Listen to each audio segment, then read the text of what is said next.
Blessed is the man that walketh not in the counsel of the heathen, nor sitteth in the seat of the scornful. But his delight is in the law of the Lord, and in this law does he hide sunrise and sundown. Him I go deal like a tree planted by the rivers of water that bringeth forth fruit in his season.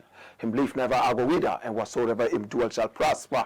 Yea, the heathen them now they sow, them dear like a chaff, with the wind driveth away. Therefore, the heathen them never will time upon judgment, now the sin among them, in the congregation of the righteous. For the Lord God Jah loveth the way of the righteous, and the way of the sin among them always and always. I go perish. Let everybody will love Jah say, Jah! The name of the Lord is a strong tower, and the righteous run into it, and them is safe. Many are the afflictions of the righteous, but Jah shall deliver him from all of them. And I give thanks and I say unto your name, King of kings and Lord of lords, the conquering Lion of the tribe of Judah, Amasa Yahuda, Amasa Negus, Daniel Am. Komaya Sataya. Well, my name is Blakk Rasta, and of course, this is the Black Pot, aka Kukushonomo, where we speak truth to power. My brother, my sister, in every traditional African home, there is a black pot.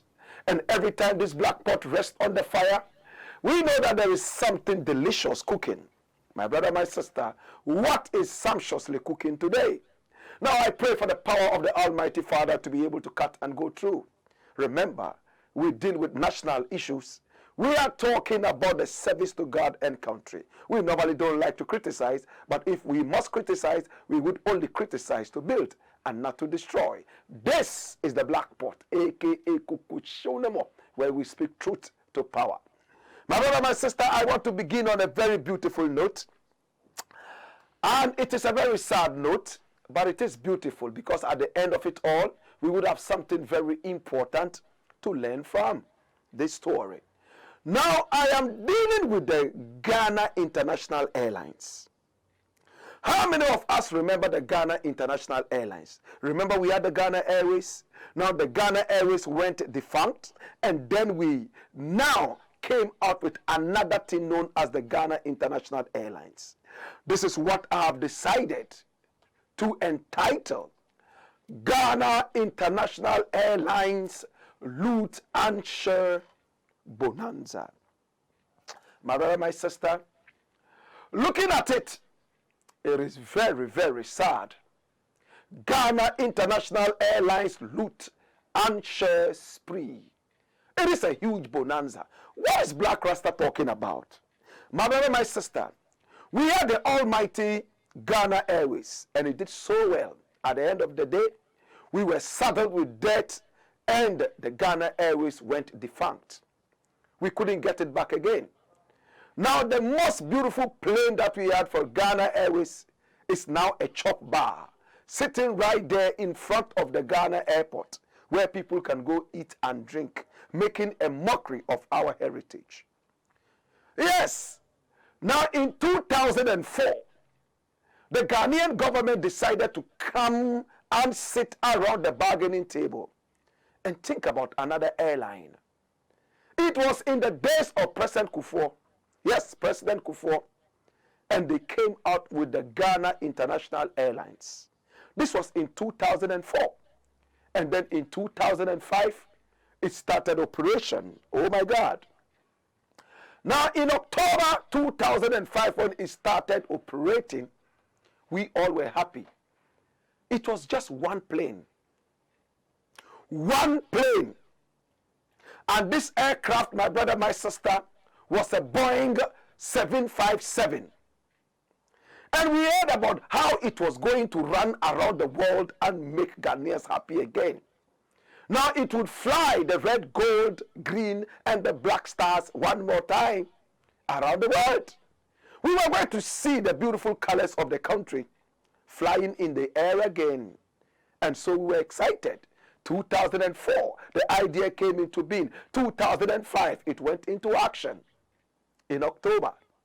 Now it was to run Ghana, South Africa, the UK, and of course Germany. Oh, what a thing. One plane. Now, my brother, my sister, that plane was not totally owned by Ghana.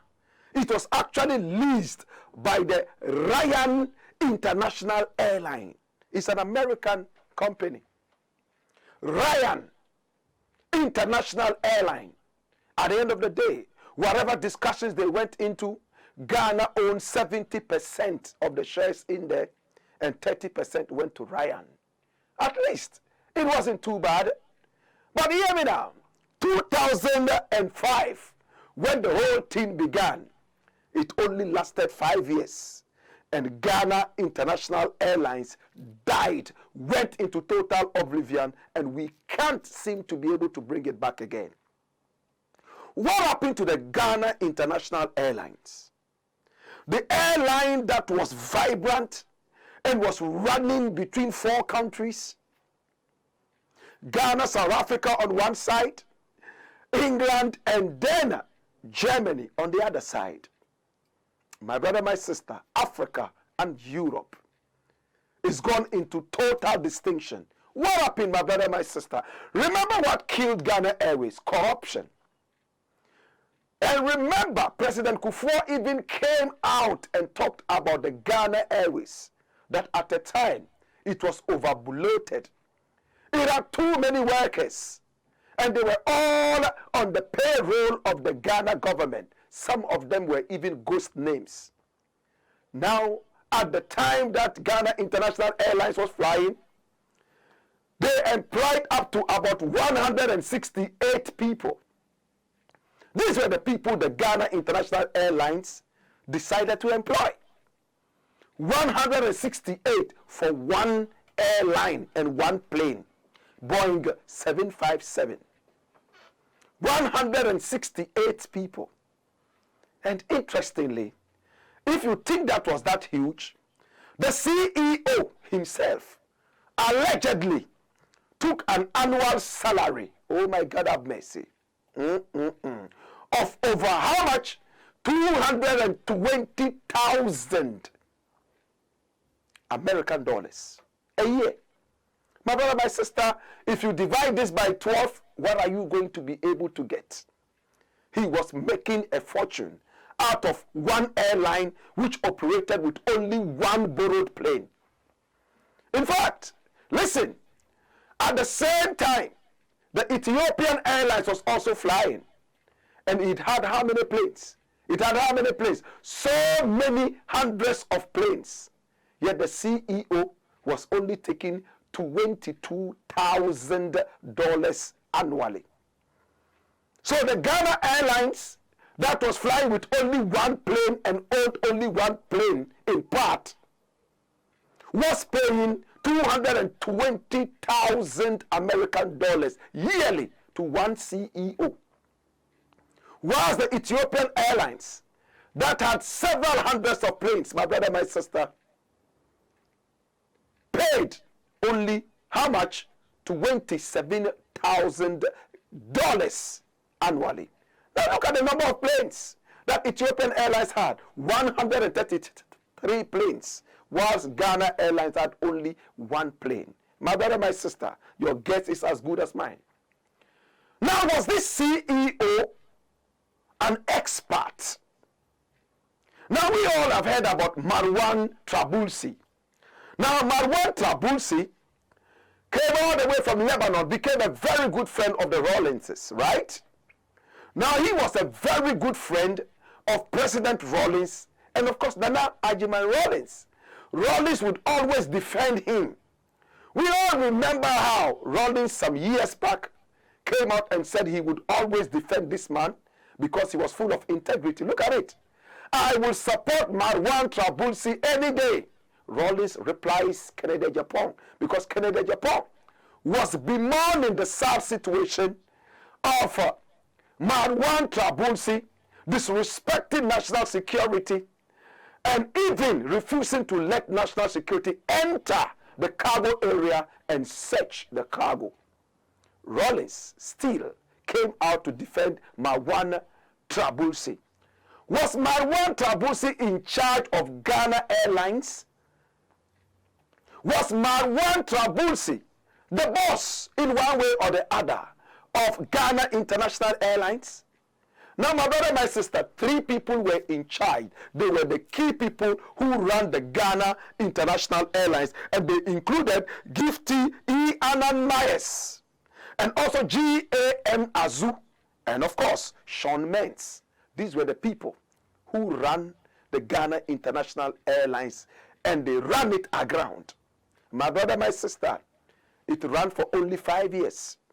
And after 5 years, dead and buried. Ethiopian Airlines happens to be the best airlines in Africa right about now.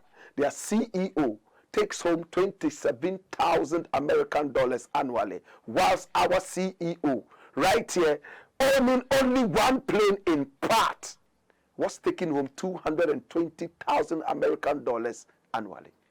My brother, my sister, Ghana International Airlines today has been run aground. Now the airline is nothing to write home about. Went into distinction in 2010. In fact, it went into extinction, not distinction. We would have loved distinction. Who doesn't want to be distinct? But this one ran extinct. Totally, it went into extinction. Just like the Ghana Airways. All because, my brother, my sister, they had too many people to pay. And their top management took money more than the president of Ghana, 20 or 50 times more than the president of Ghana. As it stands right now, the Ghana International Airlines has become zero, and Ghana does not have any airline to its name. So the red, gold, and green, and the black star in the middle is no more flying in the air. Our president is busily flying night and day, my brother, my sister. In private jets. Ghanaians are crying. We are so exorbitant. We are not judicious, my brother, my sister. We blow money away without thinking. Sometimes I ask, what lies in stock for the youth in the future? Our future generation. Is there a future at all? Or is a futureless generation? My brother, my sister, our leaders seem to blow away the money, and they don't care. They bring in expatriates to help blow away the money. Airlines ran for only 5 years and ran aground, dead and buried. Did they have any good planning? Were they thinking about a good business?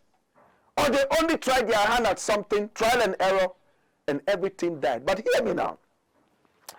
Let me take you through something interesting. In 2021, there was a whole confusion at the Ghana International Airport. Now, they call it the Kotoka International Airport. You know why there was a confusion? There was a demonstration. Because salaries of workers had not been paid. And the workers decided to come out and make a lot of noise around the airport, demonstrating, fighting left, right, and center. Look at it. Salary-starved Ghana airport staff exposes MD's 150,000 Ghana cedi monthly salary. My brother, my sister, look at the MD's salary, 150,000, as alleged by the airport staff that never had salary for a long time. Think about it, brethren. Recently, the Ghana airport went all dark for non-payment of electricity bills. How would the electricity company of Ghana run if you guys are not paying? Look at one MD salary, 150,000.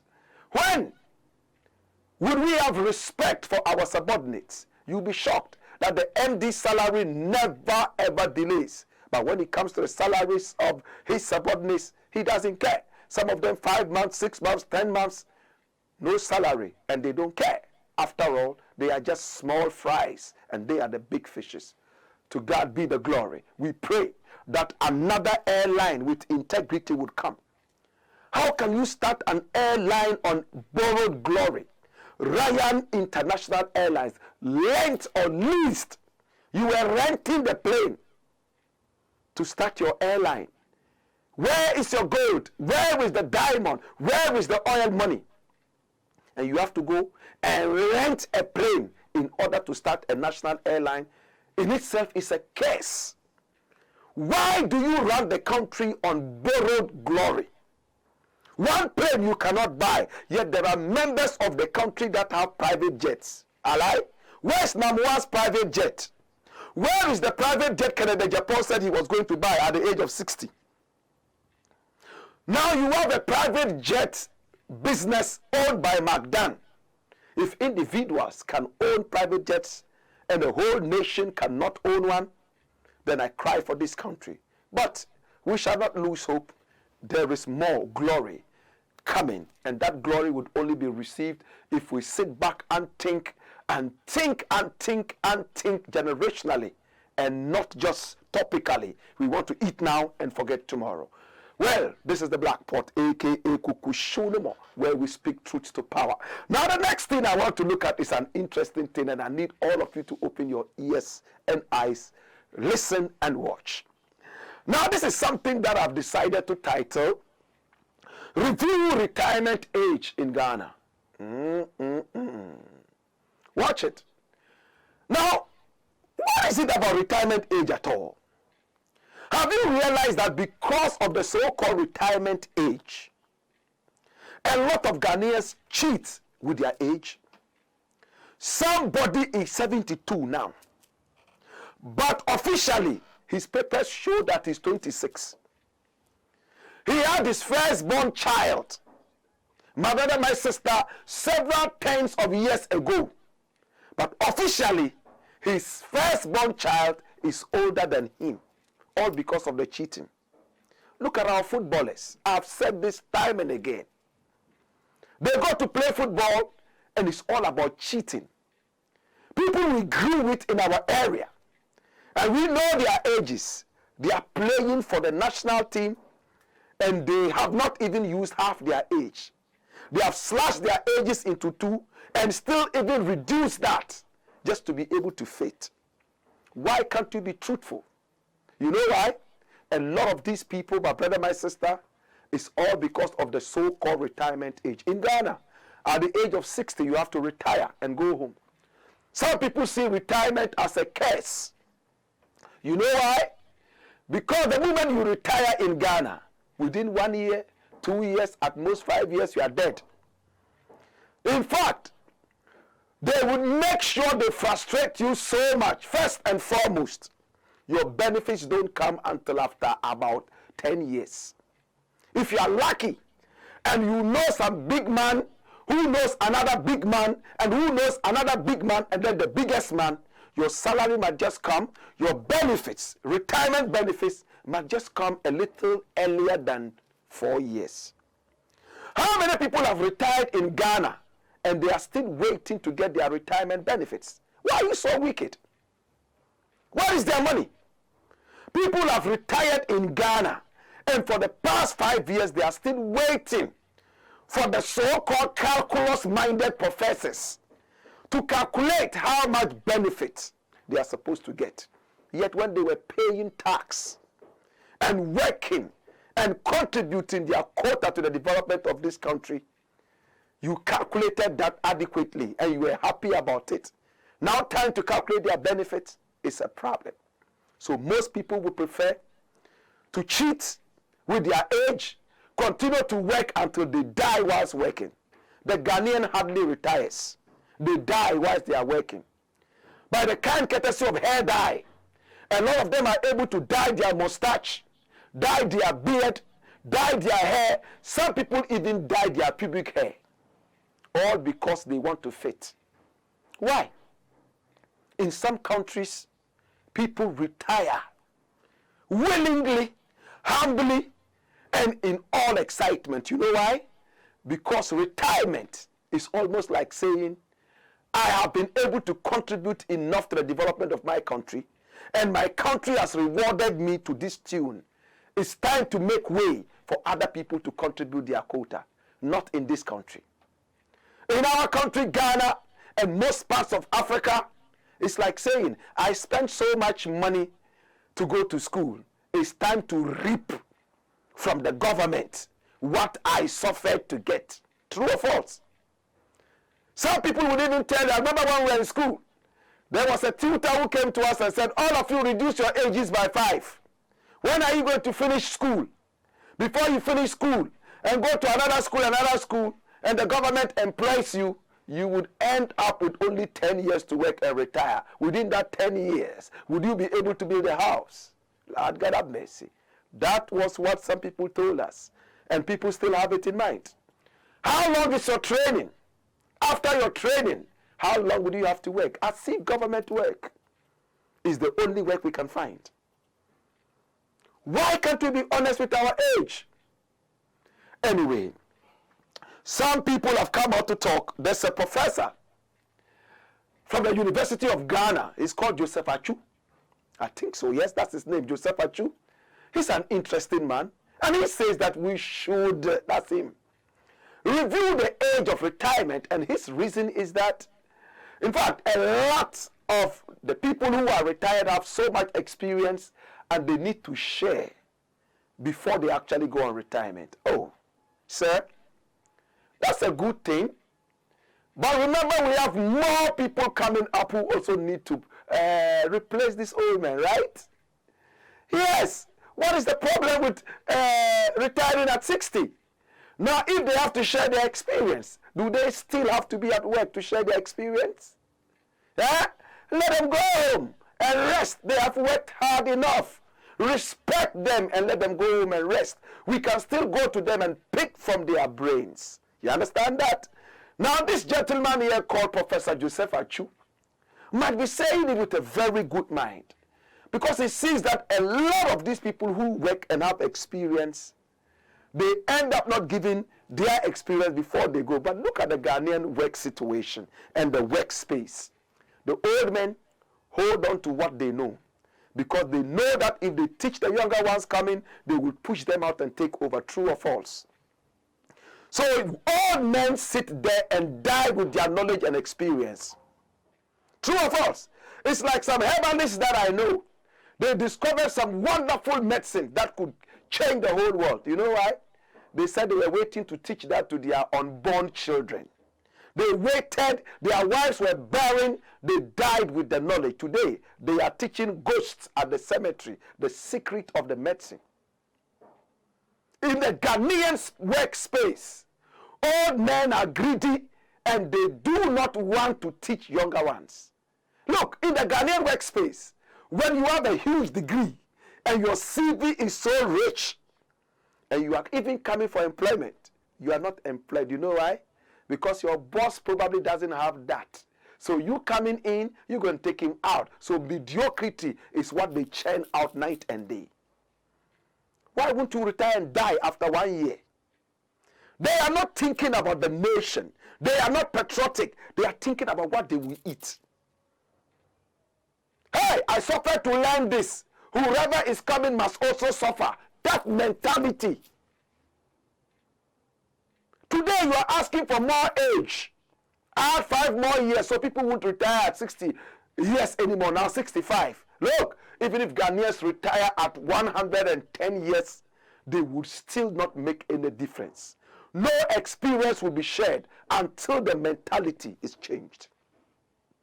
My brother, my sister, you have a president who is 77 years, getting to 80 years. You are busily talking about his erectile dysfunction. You are not talking about his mind, his brain. How is the president able to deliver? Is he able to deliver or not? It's not what you're talking about. His erectile dysfunction, how his manhood is as small as okra, and how his pot belly has done what? Hey, listen, we need to look at the brain. If you vote old men into power, hoping to be able to get their experience, lie, they will die with their experience and go away because most of these old men are greedy. How can we sort this out? Hey, another man has spoken, and his name is Professor Baule. Yeah, Professor Baule has said something. And what is that's him. Professor Baule is also at the University of Ghana, and he says, retire and allow the youth to get jobs instead of forcing entrepreneurship. You see? You see? Two professors in the University of Ghana have different opinions, which is nice. One says, oh, increase the retirement age. This one says, no, let them go. Let the youth go. Look, Africa is the most youthful continent, true or false?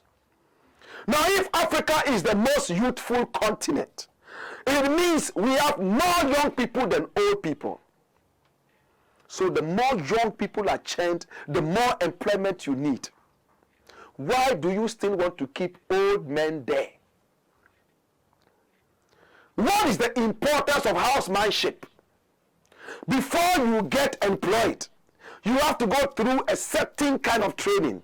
And before people retire, why don't you make it in such a way that before you even retire, before you retire, you are able to give some training and experience to those coming up? Do you understand that? Do you understand the point I am making? Hey, what I'm saying is that before you reach 60, you are already writing your signing off notes. You are writing that you are going. So those who are under you, they take all your experience before they go. But no, we don't do that. We are never ready to retire. I know some people, when it's left with a few months for them to retire, they cry and cry as if they are going to hell. My brother, my sister, that is what Professor Baule is saying. Please, kindly retire and go so that the young men can come in and be employed, and don't force entrepreneurship on them. Why is he talking about entrepreneurship? Why is Professor Baule talking about entrepreneurship? Because Kennedy Japan has also spoken. Watch what Kennedy Japan says. My driver makes 2 times more than a graduate who works at a Greek bank. Whose disgrace is it? Is it the government who has no respect for education? Or is it the country that is broke? Your government is in power. If your government cannot adequately pay people who have used their brain in school and are giving that back, and your driver is making more, then it's a problem. Because internationally, somebody working at a bank should be able to earn more. You see, what goes into salaries? Your period of training, how difficult it is to get that training, what kind of requirement you need for that, and finally, you would also need to look at how many people are able to get into that job space. For instance, a doctor on a good day would get more paid than a teacher, because it is easier to train teachers than doctors. True or false? It takes longer to train doctors than to train teachers. This is not to say doctors are more important than teachers. It's not about that. It is only about how long it takes to train, and also how many people are churned out in that space. How many teachers are being trained in a year, and how many doctors come out as doctors within that period? That should tell you how much money they should take. And of course, these all are decided by the forces of demand and supply. Let's not get too much into economics, because I don't want to get too complimentary on some of these things. Hear me now. My brother, my sister, Kennedy Japan says that his driver takes more money than the graduate. Okay, so his argument is that instead of going to sit at the bank and work, go and do entrepreneurship. Not all of us have that entrepreneurial skills and even the brain. That's why some of us go to school, rack our brains, so that we would be able to get employed in the government sector, which is supposed to be, a huge supporter of employment. How many governments come into power and they don't talk about creating jobs? They are not talking about entrepreneurship. They're talking about employing people. So when you promise me that you would employ me, and you come into power and you tell me, go and do entrepreneurship, it's like you are slapping me in the face with lies. My brother, my sister, yes, Canada, Japan has been responded to by Professor Bahule. Professor Bahule says, don't push the youth into entrepreneurship. Let the old men retire so the youth will come in. Of course, this is not to say entrepreneurship is not good. We all want to be entrepreneurs, but how many people have the skills?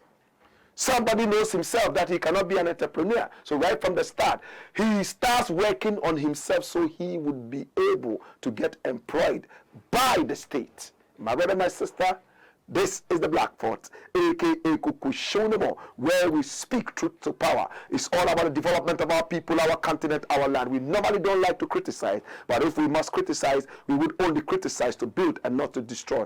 Why is retirement a problem in Ghana? We don't take care of our retirees.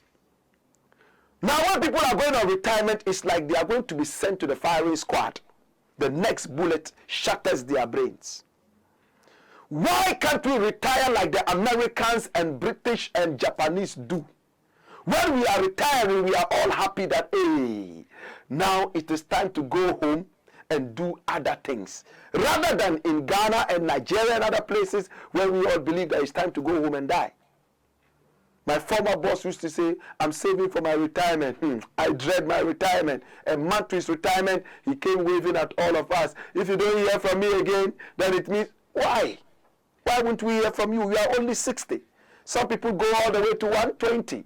That means that you are a middle-aged person if you're going to die at 120. Why is it that you are already driving the death nail into your coffin? At retirement, the mentality has to change. But I have a quote for you, and this quote adequately looks at retirement and what exactly it is. Boy, skipper.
This is the Blakk Pot, aka Kukushonemo, where we speak truth to power.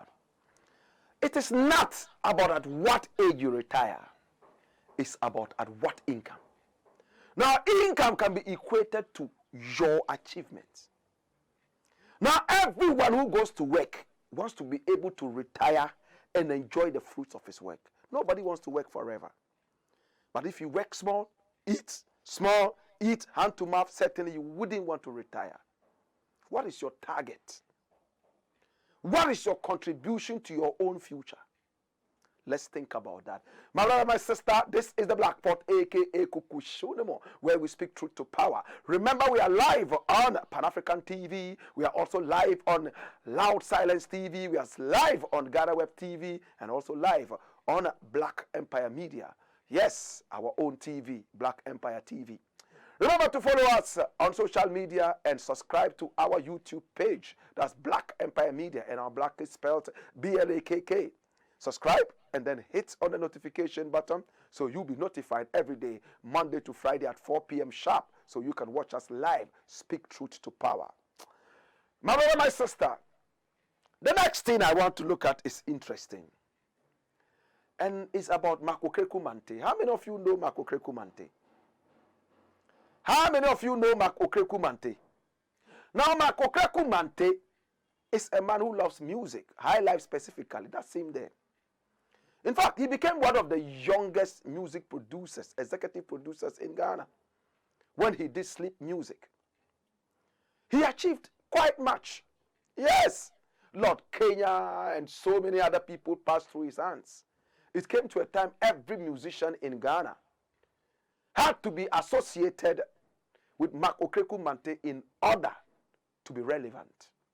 But his empire crashed down for one reason or the other, which I will not go into today. But today I want to look at something interesting. He was one of the campaign managers of Nana Akufo-Addo. And in order to convince the people around him, he said, listen, I am not interested in any political office. I will reject any political office that Nana Akufo-Addo gives me should he win the elections. God being so good and ready to expose hypocrites like Okraku Mantey. See what happened. Nana Akufo-Addo won. And when he won, he gave Okraku Mantey a position, the creative arts director. And Okraku Mantey took it. And Ghanaians were shocked. Was it not the same guy who said he didn't want any political office? He's never been able to explain this hypocrisy to anybody yet. Now, in the second term of Nana Akufo-Addo, they made him a deputy minister of tourism and culture. Interesting. My brother, my sister, on a good day, I wouldn't have a problem with anybody like that with such experience. But I want to also look at the pedigree and see how much he's been able to bring to the table after being made the creative director. My brother, my sister, but Okraku Mantey is one of the square pegs in round holes in Nana Akufo-Addo's government. My brother, my sister, apart from being overly vindictive, he's somebody with little brains. And we have said this time and again, we won't stop talking about this because the country belongs to all of us and we want to see a better country. The country does not belong to Nana Akufo-Addo, neither does it belong to Okraku Mantey. Okraku Mantey said only a couple of days ago that what? And it's all over in the media.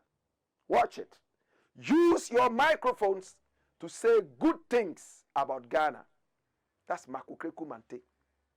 He granted an interview where he was talking about Chini Jonas. You all know him. Every minute be a them. You might not be a very big fan of Chini Jonas, but when you check it out, there are some positives about Chini Jonas.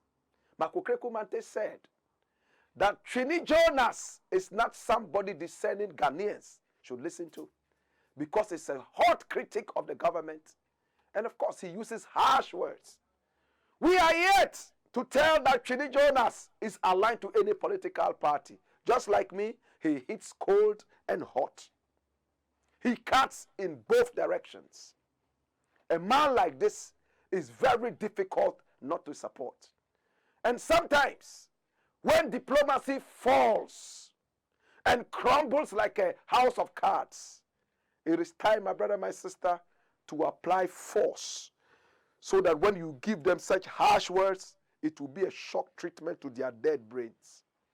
Chini Jonas has been accused by this man, and he says, you are not a patriotic Ghanaian if you do not say good things about Ghana. That's nonsense, isn't it? My brother, my sister, if your government is doing nothing positive, should we force ourselves to conjure the positives and say about your government? Now, if your government does positive things, certainly people would come out and say positive things. Why do people see criticism as bad? Some of us thrive on criticism. That is why I encourage everybody around me to learn to speak their mind. I don't want to be around people who cannot speak their mind. They are all bootlickers. Everything you do, boss, that's fine. Oh, my man, it be correct. Oh, the thing where you do, Charlie, you deform rough. Meanwhile, you are dying. It's like a boxer who is in the ring. I don't like boxing, though. I don't like barbarism and violence, foolishness. Boxing is nothing but barbarism and foolishness. We've discussed it on this show before. Now you have a boxer in the ring.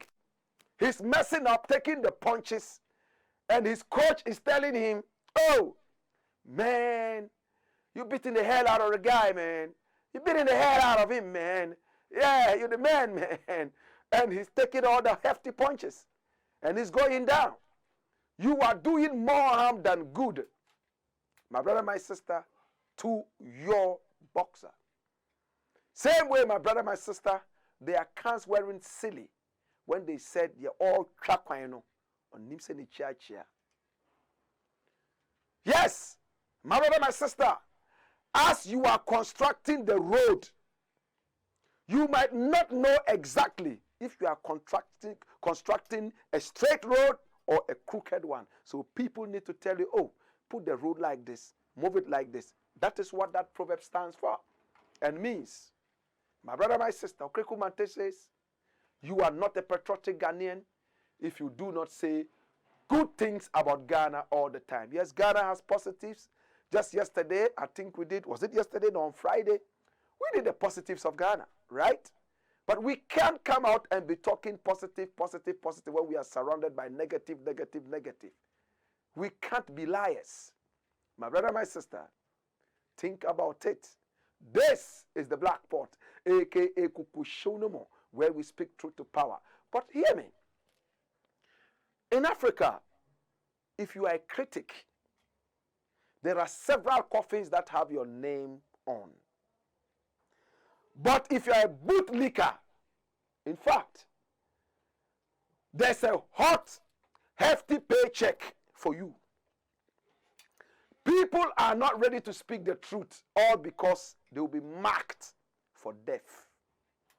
But when you are bootlickers, then they mark you for the hefty salaries every now and then. This is the Black Pot, aka Kukushonomo, where we speak truth to power. But interestingly, I want to look at another thing. But before I look at this thing, I want to remind you that it is good to talk good about your country.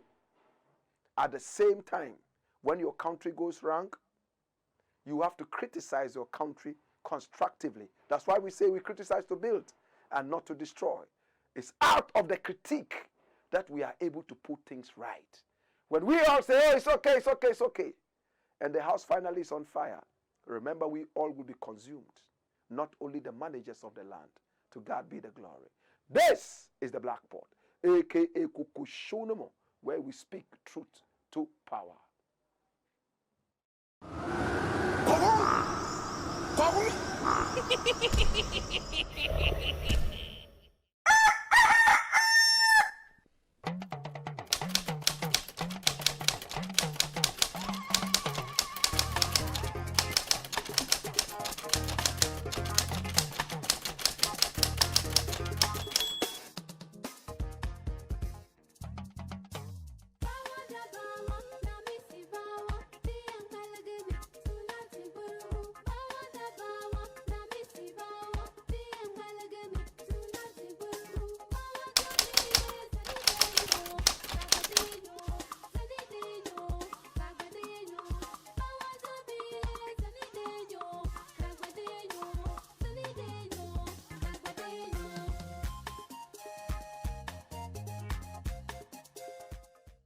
Every lady wants to walk out in glitz, glamour, and style. She wants to turn heads wherever she goes. She wants to pamper people who matter with her beauty. She wants her beauty to open doors long before she even opens her mouth. Chic Luxury Beauty Home perfectly understands this and makes sure this is delivered 100%. At Chic Luxury Beauty Home, we make you glow brightest with splendid professional perm cuts, wigs, braids, lashes, twists and locks, waxing and more. There is a special pergola where you enjoy fresh air while we give you your sexy braids. We also give you a massage you will remember forever. At Chic Luxury Beauty Home, we are professionally unique, so we have our own Chic beauty products for your personal beauty care. We also offer international standard training in all our services, and our training is designed to suit your busy schedules and convenience. Locate Chic Luxury Beauty Home at Asafwache, Akubwa Link, Adringano Road in Accra. Call us now for business enquiries on 024 368 3070 or 055 9370 980. At Chic Luxury Beauty Home, we are sleek and chic. Go on, Skipper George. Blackpot, Coco Show, Go on. This is the Black Pot, aka Kuku Show, where we speak truth to power. Now, the next thing I want to look at is something that former President John Dramani Mahama has said. How many of us remember John Dramani Mahama? Now, he was president of this country for a number of years, vice president for a number of years, a minister of state for a number of years, an MP for a number of years. That's him.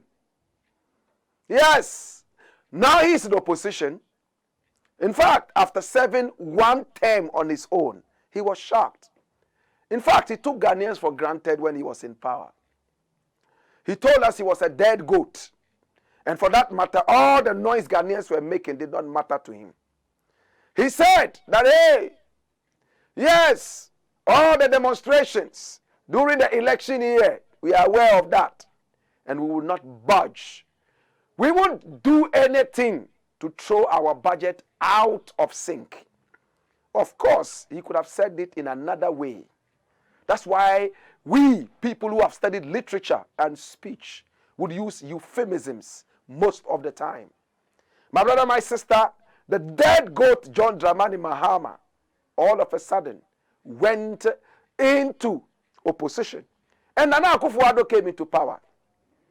Now the corruption under Mahama, people bemoaned and decried. But when Nana Akufo-Addo came into power, he became the great-grandfather of corruption. In fact, in the words of the then so-called special prosecutor, Mantey'S, he was what? He was what? He was what? The mother of what? Oh my God, have mercy. That every Ghanaian remembers. The mother serpent of corruption. In fact, maybe the same serpent in the Garden of Eden that deceived Adam and Eve. That was Nana Akufo-Addo, according to Mantey'S. Look, Nana Addo's corruption made Mahama an angel. And people are clamoring to have Mahama right now. Jesus is Lord. Hear me now. Why am I saying so? Now, one of the stalwarts of the MPP is Nana Akomia. And what is Nana Akomia saying? It's interesting. Nana Akomia says, we know that if today we go for elections, we NPP will lose because we have become so unpopular in the eyes of Ghanaians. That's what Nana Akomia said. Nana Akomia said that when we go for any elections right now, we are going to lose. The NPP would lose, all because we as a people have lost popularity and favor in the eyes of Ghanaians. That's what Nana Akomia said. Now, my brother, my sister, but Nana Akomia was fast enough to say, but we still have 2 years to go for election. And before we go for that election, we should be able to put our house in order so that the good people of this country will give us favor again, or better still, we shall see favor in the eyes of Ghanaians again. I like such honest people. Nana Akomia is now the boss of the STC, State Transport Company. My brother, my sister, that's what he said. But today I'm looking at something. And why did I decide to bring all these people into perspective? Mahama was terrible. But now Ghanaians have decided that the NPP is not good enough. It has to go. The EIU has come to say that, hey, the NDC is coming back into power. But are they not the same people? Some people say they are not. Of course, one is more corrupt than the other. And they might look very remorseful when they are in opposition. And when they come into power, they become monsters. They become dead goats. My brother, my sister, hear me now. Now, Mahama has made a very important speech, which I would like to share with you, and will put everything into perspective. Mahama has said that the food security in Africa is a problem, that we depend too much on foreign food, and that is shameful. Look at it. Africa's overdependence on foreign goods, shameful. And that is true. My brother, my sister, when you go out on the street, it's like you are in Chinatown. Everything is Chinese. There are more Chinese restaurants in Africa than there are local chop bars. When you walk out, people wear more Chinese-made goods than their local products. True or false? Is that not recolonization? How many people remember Kwame Nkrumah, the great founder of this country? Dr. Osagyefo Kwame Nkrumah. He said, forward ever, backwards never. Hi, at the point Nkrumah was thinking about revolutionizing the agriculture of Africa. And he wanted to go all the way to the Congo Valley. The fertile Congo Valley. Watch it. And according to research, this valley is so fertile and can produce enough food to feed more than 2/3 of the whole world. This. Enough food to feed the whole of Africa and even send some out. At the time that Nkrumah went into this research. We don't know about now. Maybe pollution might have affected it. Lack of visionary leaders could have also contributed to the decline of the prospects of this Congo Valley. But at the end of it all, my brother, my sister, Nkrumah was thinking about food security. Is Africa losing out on food security? Nkrumah had his eyes fixated on the Congo Valley and wanted to turn it into the basket for food in the whole of Africa. Today, what we eat, our ancestors never ate that. We eat things whose names we cannot even pronounce. Now we go to restaurants where we are served things that if today our ancestors returned, they would weep all their lives and die again. Mahama said it's so shameful for us to overdepend on foreign goods. What is the way forward for our Africans? What can we do to make this thing happen? Mahama has made it clear that we all need to sit up and fix the food situation. Now look at the prices of food skyrocketing all over the place. And they blame that on COVID and the Russian-Ukrainian war. How can two countries be fighting and the whole world is in crisis? It means they have the key to the world, right? If Ghana, Togo, Nigeria, Benin, Cameroon, and the whole of Africa had started fighting an African war, it will not affect Europe one day. You know why? They have already bought our gold and diamond and control all our leaders. Our leaders will prefer sending the food and all the goodies to them whilst we stay here and suffer and die. My brother, my sister, this is the black pot, Africa. If you continue eating from the kitchen of other people, it's easy to poison you. Number two, you are useless and you are not independent anymore.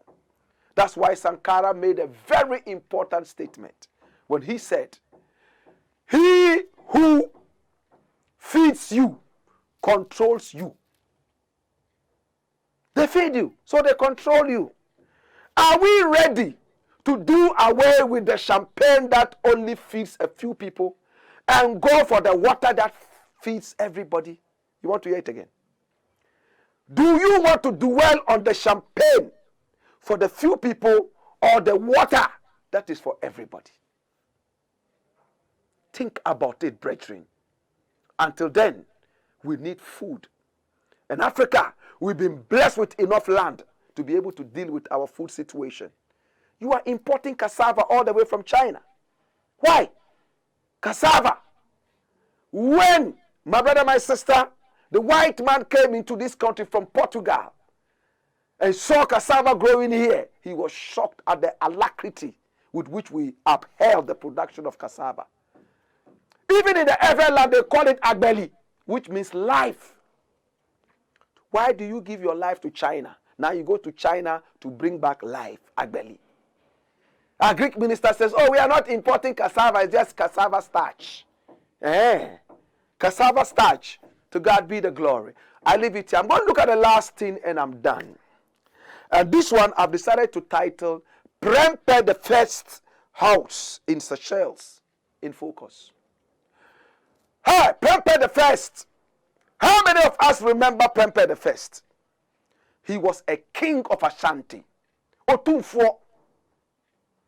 Hey, now PREMPEH the First fought the British so hard that they captured him and took him into exile in Seychelles. I'm going to give you a brief history and I'm done. Now in 1897, they had started the war and they had carried him all the way to Seychelles. He arrived in 1900. Ya Asantua was also taken there a year later. And they took them to the capital of Seychelles known as Mantey'S. When they arrived, they put them in a certain house. What I'm discussing is very simple. PREMPEH, the first house in Seychelles in Focus. That is what I am discussing. Now hear me now.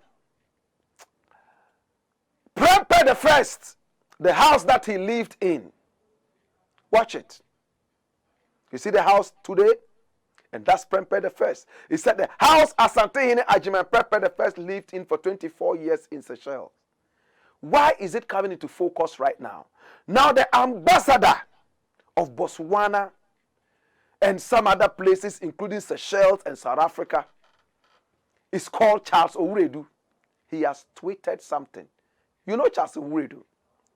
Charles Owuredu is this man whose photo is here. Nice guy. He's the ambassador of South Africa, Botswana, including Seychelles. And he went to Seychelles, took this photograph, and he tweeted something. Let's look at the tweet that he gave us. Watch it. The house that PREMPEH the first lived for 24 years, that's 1900 to 1924, in exile in Seychelles. The people of Seychelles were introduced to herbal medicine by the Ashantis. We will partner with the authorities in Seychelles to keep this monument. Okay? Listen on. So they are going to partner with the people of Seychelles. My brother, this house was in shambles. They sold it to a French guy. Now the French guy took it up and turned it into a certain kind of a big monument, historical one. Now when the people of Seychelles had their eyes open and they realized that, oh, this is a very nice thing.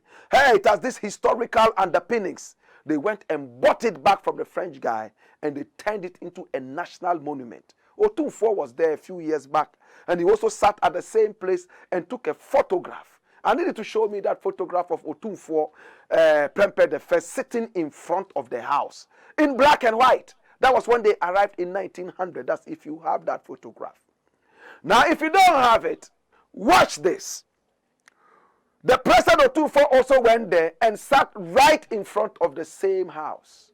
My brother, my sister, the Ghana government says, led by Charles Owuredu, that they will partner with the Seychellean people to develop and keep the place. It's interesting, isn't it? Hear me now. How many monuments do we have in Ghana that are deteriorating and have not been fixed? Start walking from Accra all the way through Cape Coast, Anumabo, all the way down to Takrade, go to Nzema. We have so many forts there that are broken now. They have become shit holes for little children and even adults. You have not fixed any one of those. You want to go to Seychelles and fix the house of PREMPEH the first. Are you crazy? You don't have a culture of maintenance. Your history is fading away because of your carelessness. Tourism and Culture Board, they are not thinking about how they can preserve some of these things. All they care about is Cape Coast Castle, Elmina Castle, and it's done. And we have history lined all over our shores. My brother, my sister, it's a good thing to preserve the house, but the Seychellean people have already taken it as its duty to deal with this house. If you have anything good to offer, please preserve our own in Ghana. We would appreciate you more. This is the Black Pot, aka Kukushunomo, and it's showing live on Pan-African TV, also live on Loud Silence TV. We are also live on Ghana Web TV, live on Black Empire Media. And I want to say, remember to strike on the subscription button and also touch the notification button so that every day, Monday to Friday, from 4 p.m. to 5 p.m., you are notified to watch this show. My name is Blakk Rasta. It's been the Black Pod. Hasta la vista.